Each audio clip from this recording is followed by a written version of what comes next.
Boom,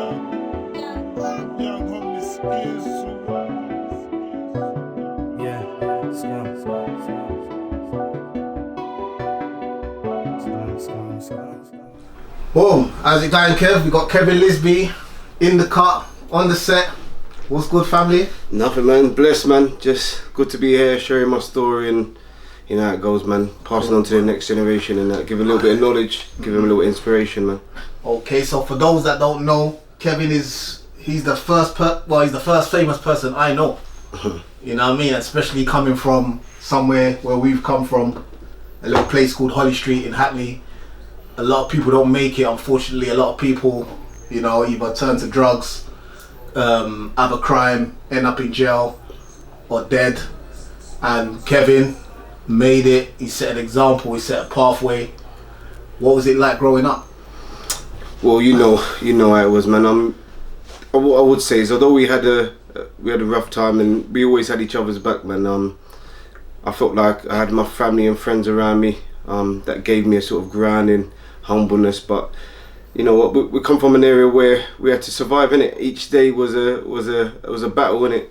As we got up, we had to find something to do. We have to keep ourselves occupied. We have to find ways of keeping out of trouble. And do you know what I mean? Like, but as I say before, the good thing was I had a good few people around me, and I had good friends and family, and I was really blessed to have you lot around me.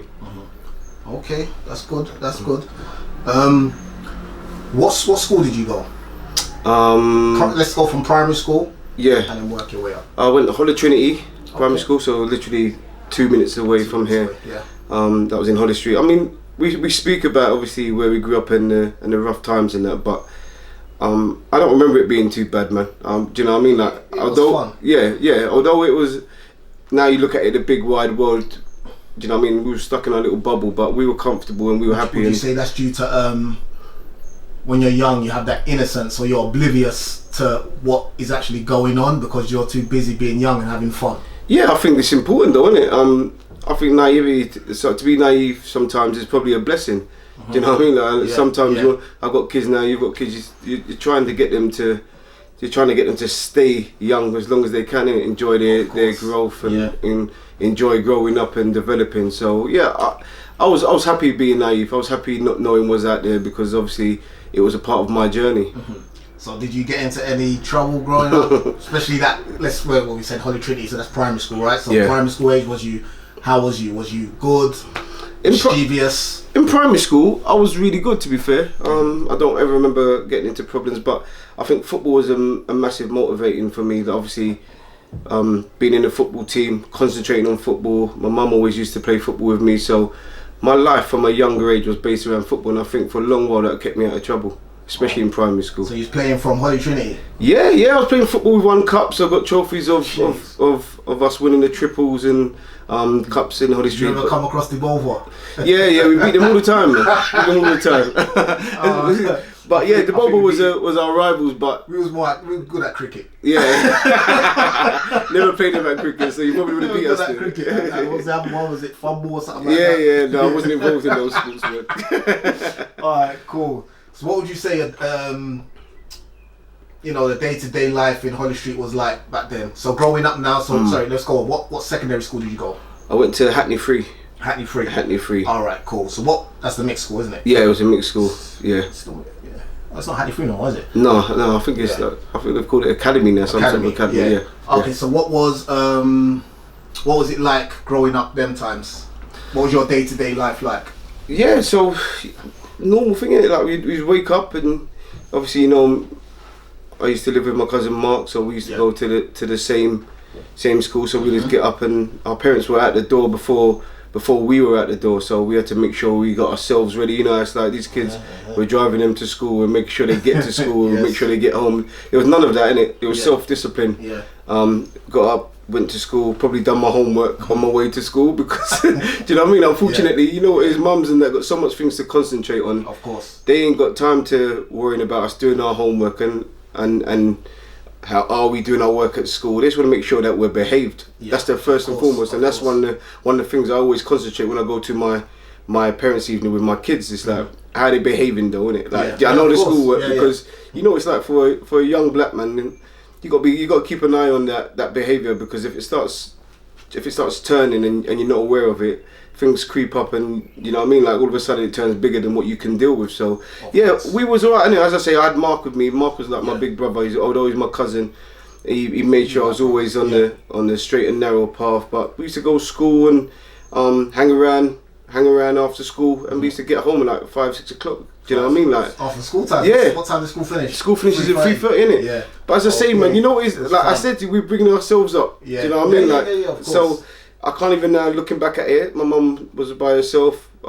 Mark's mum was by herself. So there's 2 women bringing up 2 men. 2 men. Do you know what I mean? Like, so it's hard. It's hard, and it's learning every day. Yeah, of course it is. But we done it. We survived, and do you know what I mean? Like, thank God we never got ourselves in too much trouble. Do you know what I mean? So talking trouble. Did you get yourself into any trouble? Yeah, you lot used to get me in trouble all the time. You know what? There's a couple of occasions. I remember we used to, when you have the shops, I remember the shops being open and climbing around the back to get, and all we want is sweets, innit? Sweets and crisps, do you know what I mean? Like, the finer things. Yeah, appreciating the little things in life. But you know what? It was a part of us growing up, innit, man? Do you know what I mean? But I was more, I think you would say, that I was more of a homeboy. Yes. So anytime anything was going on, I would probably be at home with my mum. So yeah, you know what, and that's what I was gonna get to. I was waiting for you to touch upon it, because I feel like because people don't know, when you mention Holly Streets people, when they see this, they're like, whatever. Do you know what I'm saying? Yeah. They can't envision what it was actually like. You can do something, end up at this side. Yeah. And in one block, end up on the other side. 100%. Like, 100%. Do you know what I'm saying? The people can't envision what it was really like. 100%. And we can't expect them to, though. We can't expect them to, but it for me, it's just funny. You know what I'm trying to say? But it's like, for you to get to where you've got to, but we'll touch on that, with all the influences here and stuff like that, and you didn't really get involved. Do you understand what I'm saying? When the bad people look to it, when bad things was happening. So how was that? You know, I always felt, and I think you probably, I always felt like I was on the outside a little bit. Do you know what I mean? Like, although we were all brothers and we all grew up together and we always had each other's back, there was always something inside of me when something was popping off. Do you know what I mean? Like that, you know what, Kev? Go home. Do you know what I mean? There's enough occasions where you don't would get in trouble and I would hear about it the next day. Do you know what I mean? Like, just that, it's that self-discipline, innit? I think we all got that voice inside of us, innit? And it's whether or not we pay attention to it or not. And I think I didn't want to. Also, because I knew my mum was by herself, I didn't really want to put her through that sort of problems. And I know there's young boys out there who do a lot of things now just to make sure their mum's okay. So going back, from what I can remember, correct me if I'm wrong, you've always more or less had a lady. Yeah. And I think that helped you as well. Yeah, you know what? Because I think having a lady, we'll touch on it more. Yeah. But I think having a lady back then as well, kind of. Yeah. Do you know what I mean? Yeah, I mean, I was always quite. Yeah, I wasn't. Yeah. So, as you say, back in the day, if I had a girl, that was mine. You've always been the gal in them heartbeat. Yeah. You know what it is?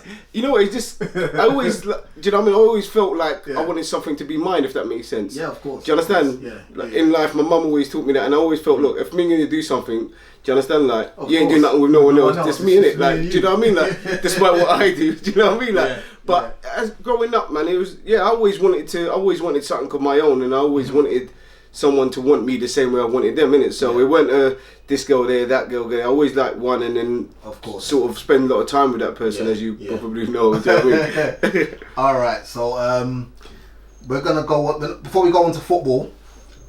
Before you thought to yourself that's what you want to do and become a footballer, is there anything else you wanted to be before you became a footballer? No. As I said to you, what age did you say to yourself, I want to be a footballer? Like, I've told this story quite a few times now. So it was obviously when I got to Charlton, only when I really got to Charlton that I actually realised, you know what, there's a chance. I think we all wanted to be footballers, innit? When we're playing football, we'd all say... That's what I'm saying, but there's a difference between I want to be a footballer and there's... No, I want to be a footballer. 100%. Yeah. So, I would say, even when we're playing football, all of us together, we always used to say people's names, we always used to think we're the best. So, I would say to some extent, I always wanted to be a footballer. Yeah. But I only believed I could be a footballer when I got to Charlton. Oh, wow. Do you know what I mean? Like, and that's 15. You got to remember, I joined football. So the year you get your scholarships. That's the year I joined Charlton. So a lot of kids have been in the system from 12, 10, 11, like 9 years old. Yeah. So obviously I've got into a system now and I've got all that rawness about me. Do you know what I mean? Like coming from Holly Street, so certain things I wouldn't tolerate. So I had to sort of eliminate all that. I had to sort of put that to the side every time I went in, which was really difficult. But it was only when I could do that that I actually realised there's a chance for me. Do you know what I mean? Oh wow, yeah. Okay, so before you got to Charlton, what team did you play for before? Did you play for any other Saturday team, Sunday team? So basically, how did you get scouted? Yeah, I was at it's Beaumont, so it's a Sunday league team in East London. Yeah, Leighton. Okay. But yeah, we played at near Lee Valley. We used to play there, so I'd farm. So yeah, I was there for about 3 or 4 years. What age? So I started there when I was probably about under 12s, under 13s. So I was there for a long time. Did you play for Cranham Manor? Nah, that wasn't me. No, you did. We used to play against. We used to play Cranham Manor. You know, you taught me my first skill. What was it? Which one was that? I don't know what it's called. It's the one where you got the ball and you do the one leg and then you go round it. Yeah, Cruyff turn, I think. Yeah. That was a coach from early days. Sunday league was one of the best parts of my career, man. Because I always say to kids, no matter how talented you are, go and play Sunday league, man. Go and love the game and go and enjoy it. I think a lot of kids want to go straight into the system without experiencing and understanding the position they play. But I was there for about 4 or 5 years. Okay. When I was about 15, I remember playing a game at Hackney Marshes, and the agent, the scout that came he said he'd come to watch someone that was playing next to me. Oh wow. So there was, obviously Hackney Marshes, their pitches are really close to each other. And he said that something happened in the game he was watching, so he turned around for 2 seconds and watched my game. Yeah. And he said he just saw me play for literally 10-15 seconds and ended up watching my whole game. Wow. And then straight after that game, he spoke to my mum and said, "Would I like a trial at Charlton?" So it's fine margins, isn't it? Like, do you know what I mean? Like, so. If you had the flu that day, the cold that day. Exactly. Do you know what I mean? Like, so what I say to kids, man, you got to prepare. Like, luck is nothing to do with it. As you say, if you decide not to play, if you decide you don't want to play properly, someone's always watching, innit? Like, do you know what I mean? Like, so you got to make your own luck. 100%. Wow, that even gave me goosebumps. That is crazy. That's fate. Yeah, 100%. You look at my whole journey, and then towards the end of it, that happens. Yeah. Do you know what I mean? Everything led to that moment. Do you know what I mean? Like. So, alright. So from there, from that team, what was that team called? Was it Beaumont? Was there a team before then? No, I was at Beaumont. No. Obviously, I had a school team. Yeah. Hackney Free team. That was it. I used to always play up for my school as well. Yeah. So when I was year 8, I played year 9. Year 9, so I always played up throughout my whole. For your whole. But yeah, so I was always used to is playing in Holly Street as well. Did you have any trials or anything for any other team before then? No, there was no inkling. Charlton. There was no inkling of any sort of club. This is what people dream of. Yeah. Do you know what I mean? You know, like playing Sunday football and getting scouted. Because I remember, like, I used to write to teams in school. Do you know what I mean? Yeah. Like, the issue is not even crazy. The fact that you get scattered. So then I went to play in the Premiership, like through just that moment. Like a lot of kids will get scattered, and a lot of kids will go to clubs and they'll stay there for 2 or 3 years. Yeah. But the fact that I actually had such a career, from such a small margin. Let's go back. So Charlton trial, how did that go? Yeah, I mean, I think everything I've learned from our time here. Do you know what I mean? Like, I was always quite disciplined. I loved the game. I understood the game. I knew what my strengths were in football. And obviously playing with from early. Yeah, and playing with people in Holly Street, there was no fear. Yeah. Do you know what I mean? Like, so I was quite fearless. There was not. I think there's about 8-9 of us that went up there. There was 3 from Tottenham, and there was 4 or 5 from Hackney. So we all went down there at the same time. So the guy obviously was on pitch, and there was 8 of us, and he thought, all right, let me bring all 8 of you down. So all 8 of us went down. So we all went down on the trial on the weekend after, and we had about a 6 weeks trial, and they kept me and they kept someone else. Really nerve-wracking. Yeah. 6 weeks, I'm not gonna make it. Do you know what I mean? Like, but I think what happens is now, I think a lot of kids put a lot more pressure on themselves now. Where back in my day, it wasn't really pressure. You played for fun, you know you can. Yeah, exactly. Yeah. And I was quite confident in it, and I think that's why I think every kid has a specific time when they should get into the game. it's not always every kid should get in there early. And you're right. Do you know what I mean? Yeah, you're right. Yeah. So I was 15 years old. I was a mature boy, so I was confident in myself. Where if I went into the system a bit earlier, I might not have been the same person. So I might not have been able to display the same ability that I did at 15. 100%, and I totally agree with that. Wow. So 6-week trial, you made it, obviously. Yeah. What about the other guys? Yeah, so I made it, and another guy got another trial to the end of the season. And you got to remember, it's a small window, so we've got like 6-7 months to prove ourselves. And what people don't understand, sorry to cut you, is that there's other millions of people in the world that are going to be getting looked at the same time. Yeah, 100%. So what they're doing is, and I'm coming in as a new guy in it. So so everyone else has been in the system for 2 or 3 years, 4 years, and looking at me like, who's he, sort of thing. So I'm gonna have to go there now and even work extra hard on top of being a black boy. Do you know what I mean? Like, so do you know what I mean? Like, and then I'm gonna have to watch my P's and Q's. All this is a part of the development and what they're looking at when they bring you in. Can you handle yourself? Have you got a chip on your shoulder? All the stereotype they use on us. You have to go there and eradicate and actually prove that you're not like that on top of your ability. That's sick. So from that call, you still in Hodder Street by then, yeah, of course I was. Yeah, of course I was. Yeah. When you got that call that they want to sign you, or was it scholar? Yeah, get signed my scholarship. Yeah. How was it?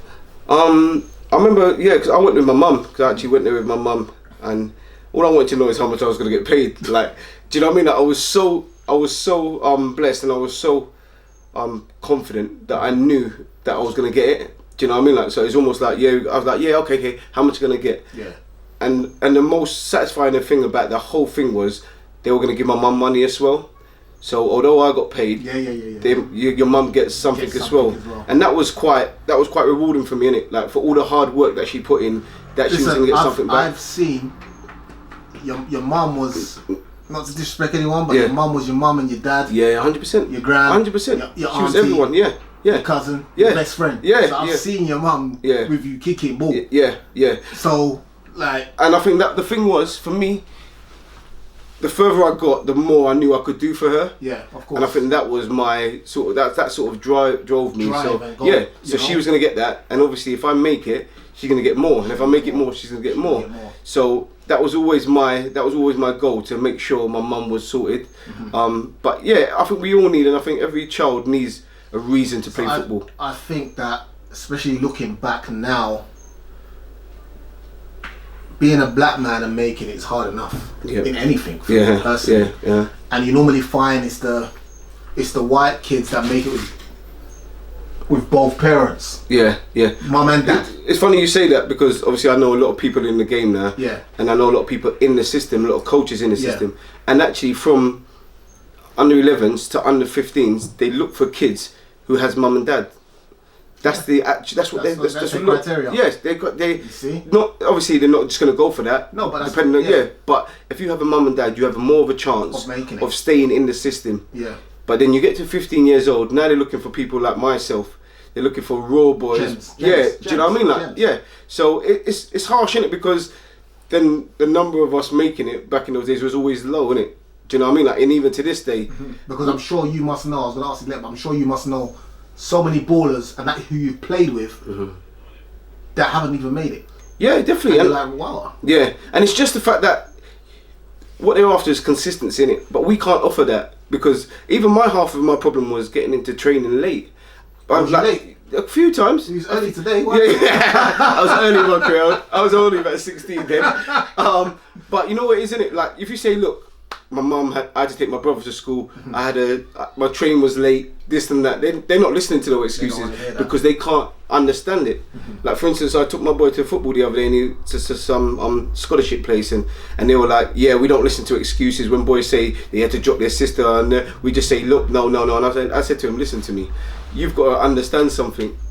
You've got to understand this boy might need to actually take his sister to school before he gets there. Yes. So before you start judging him, like, why don't you listen to his story and understand him as him as a young boy before you think of him as a footballer?" And he went, Yeah, no, sorry. What I meant is obviously if they've got an excuse, but I'm here to hail at all of these men now because of what I had to go through. 100%. Do you know what I mean? Like, and I'm glad I got to this position where I can talk to someone like that and sort of help them as well. Do you know what I mean? Yeah. Understand that black kids have it differently, man. 100%. 100%. All right, so we're gonna go on to so you done. We got the call that you're gonna sign. When did you sign your pro contract? How old was you? So funny enough, so you sign a 2-year scholar. So basically, you've got 2 years to prove you're good enough. You're good enough to play in the my first year scholar, my first game, I scored a hat trick. I scored 3 goals. The game after I scored 2, and then about 2-3 weeks after I was involved in the reserves. So the reserves are the next step to the first team. So now I'm in the reserve team squad after 2 months. And I've just signed, so that's quite big. I weren't playing, but were they speaking about you, like, you know, like the first team, because you know how they like, there's one in there, you know. Yeah. Like, so I became me and some other boy. Became the closest thing that they've got to playing in the first team as young boys. Yeah. So now I was probably the biggest one, and he was just below me. Yeah. So then after about 6 months, I signed my pro contract. Yeah. So obviously you get 2 years, but after 6 months, I signed my pro contract. Yeah, and then I was involved in the first team. So within, I don't know, if you look at it as a whole, within a year and a half of being in the system, I went from getting in there to getting my scholar to get a pro to playing in the first team. So this is a process that normally takes years. If you see, so some of these young boys, you see they're 20 years old making their debut. Yeah. I was 16 in the first team squad and 17 making my debut. So it happened quite fast for me, not much time to think about it. Yeah. Wow, that's crazy. Yeah. Was there a big difference between, when I say big difference, I know there's a big difference, but I mean on how you played the game, did you change? Obviously you're going to be learning things, you know, but I'm saying, was there a big difference from Sunday to professional? Yeah, and I tell people this all the time, football's a thinking man game. So even when I'm speaking to people about the game now, and some of the dads are like, I didn't even think about it like that. And I'm like, well, you need to, especially if you're going to help your son. Yeah. Because I see some kids and some dads on the sideline, they're like, just do that. I'm saying there's a lot more elements to what you're asking the kids to do once they're on the field. So you have to understand, first of all, why he's thinking it, what he's thinking when he does it. Do you know what I mean? Like, so there's a lot of elements. So as the higher you play, the more you have to think about your game. Do you know what I mean? Like, so the harder the level of chess, basically. Yeah, definitely. So the quality. So the pace and everything might be the same, but the top players think way quicker than the people below them, and I think that became a little bit difficult for me at the beginning. Okay. Because I tried to kick, say for instance, I'll try and kick it past someone. Yeah. He would just read it and he would just take it off of me. You're talking about men that are 35 years old. Yes. I'm thinking, he's slow. I'm just gonna kick it past him. Yeah. I kick it. Well, he's do you know what I mean? Like, so it was the Premiership's the hardest because there's so many different elements to playing in the Premiership. That's like the ultimate level, isn't it? Yeah. Because I think me personally, I see people in the Premiership, and obviously when you watch it on the couch, you don't appreciate it. Because you look at people and be like, it's slow. Yeah. But then I'll go to someone like Mertesacker. Where slow, lanky, doesn't look like a footballer. Yeah. One of the best at reading the game. Yeah, 100%. He won the World Cup. Do you know what I mean? Like, and it got to a point with, similar to yourself, I watch Mertesacker and I'm like, come on, man. But then you think, actually, he's played in Arsenal, he's won the World Cup, he's played in so many good teams, and I'm like, I have to catch myself sometimes. Like, want to retire, innit? Like, Kev, if you're playing against him, it would be difficult. It would so be put yourself difficult. in. Yeah, do you know what I mean? They know how to put their body, what shape, when to do it, how to do it, because they already know I'm playing against Kevin, so 100%. They already know that he's gonna do this, he's gonna do that. It's like a more program. John Terry was the worst because every time I played against him. I thought myself, I'm gonna rip him. Never ripped him. Never. Like, do you know what I mean? He doesn't give you that. Because you could rip him, but he doesn't give you that chance. To, of course it is, and that's where it becomes a thinking man. So I would go to feet to go and get it. He would be right up my arse and he would take it off of me. Yeah. So I think, okay, he's gonna be up my arse now. So now he's got me thinking already. So I do something else. He's already there. So he's already one step ahead of me every single step I take, which makes the game a lot harder.